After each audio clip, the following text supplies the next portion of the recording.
You know, you hear very frequently people say things like everyone's creative. It's like, that's wrong, okay? It's wrong. It's just as wrong as saying that everyone's extroverted. First of all, you have to be pretty damn smart to be creative, because otherwise you're just going to get to where other people have already got, and that's not creative by definition. So being fast and being out there at the front of things really makes a difference. And then you also have to have these divergent thinking capabilities, and that's part of your trait structure.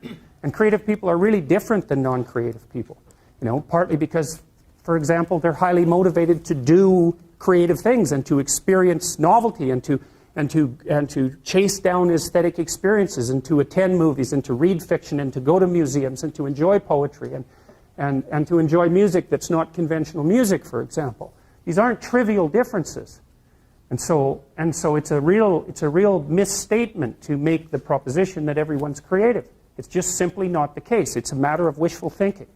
It's like saying that everyone's intelligent. It's like, well, if everyone's intelligent, then the term loses all of its meaning. Because any term that you can apply to every member of a category has absolutely no meaning. Now, that doesn't, and you know, the other thing you want to be thinking about here is that don't be thinking that creativity is such a good thing. It's a high-risk, high-return strategy. So if you're creative, you just try this. There's creative people in this room, man. You guys are going to have a hell of a time monetizing your creativity. It's virtually impossible. It's really, really difficult because, first of all, let's say you make an original product. You think the world will beat a pathway to your door if you build a better mousetrap. It's like, that's complete rubbish. It isn't true in the least. If you make a good creative product, you've probably solved about 5% of your problem.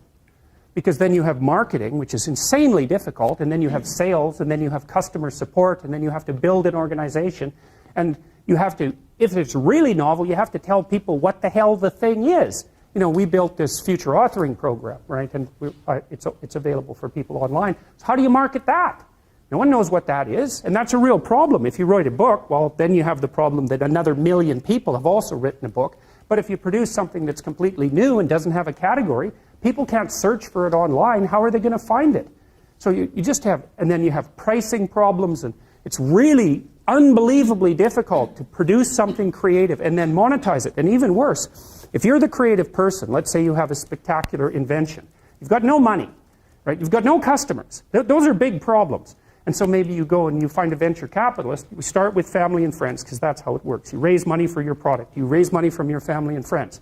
That's assuming you have family and friends that have some money and that they're going to give it to you. And most people aren't in that situation. So it's a terrible barrier right off the bat. And then, of course, you're putting your family and friends at substantial financial risk, because the probability that your stupid idea is going to make money is virtually zero, even if it's a really brilliant idea.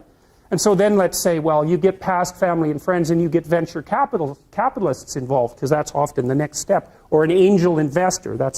There's steps in building a business. Family and friends, angel investor, that's some rich guy that you've happened to meet, some way, who's into this sort of thing and is willing to provide you with some money to get your product off the ground.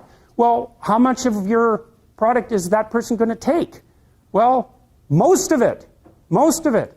And then if you get a venture, and no wonder, because, you know, you don't have any money.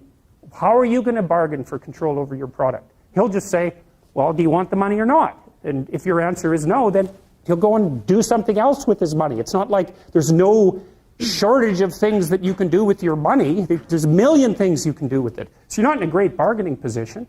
And then if you get venture capitalists involved, they'll take another big chunk, and maybe if they're not very straight with you, they'll just throw you out. Because maybe by that point in the company's development, you're nothing but a pain in the neck. Because what do you know about marketing and sales and customer service and building an organization and running a business? Like, you don't have a clue, so why do they need you? So even if you're successful at generating a new idea and you put it into a business, the probability that you, as the originator of the idea, are going to make some money from it is very, very low. So don't be thinking that creativity is something you would want to curse yourself with. Now, you know, it's not all bad, because it opens up avenues of experience for creative people that aren't available to people who aren't creative. But it definitely is a high-risk, high-return strategy.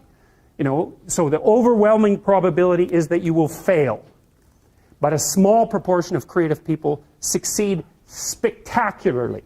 And so it's like a lottery in some sense.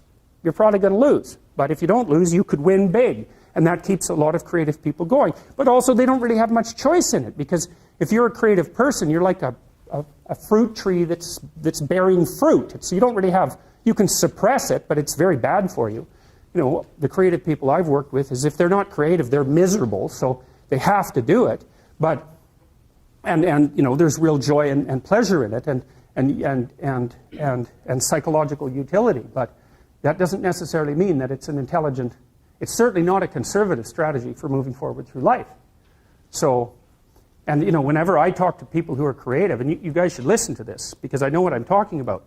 If you happen to be creative, if you're a songwriter or another kind of musician or an artist or any of the other number of things that you might be, find a way to make money and then practice your craft on the side, because you'll starve to death otherwise. Now, for some of you that won't be true, but it's a tiny minority. Your best bet is to find a job that will keep body and soul together and parse off some time that you can pursue your creative thing, because then, well, as a long-term strategy, a medium to long-term strategy, it's a better one. But it's got incredibly difficult for people, musicians for example, it's incredibly difficult for new musicians to monetize their craft, even if they're really, really good at it. So well, so anyway, so don't be, so I say, well, everyone's not creative, and everybody goes, oh, that's terrible. It's like, it's not so terrible. It's not self-evident that you would curse someone with high levels of creativity.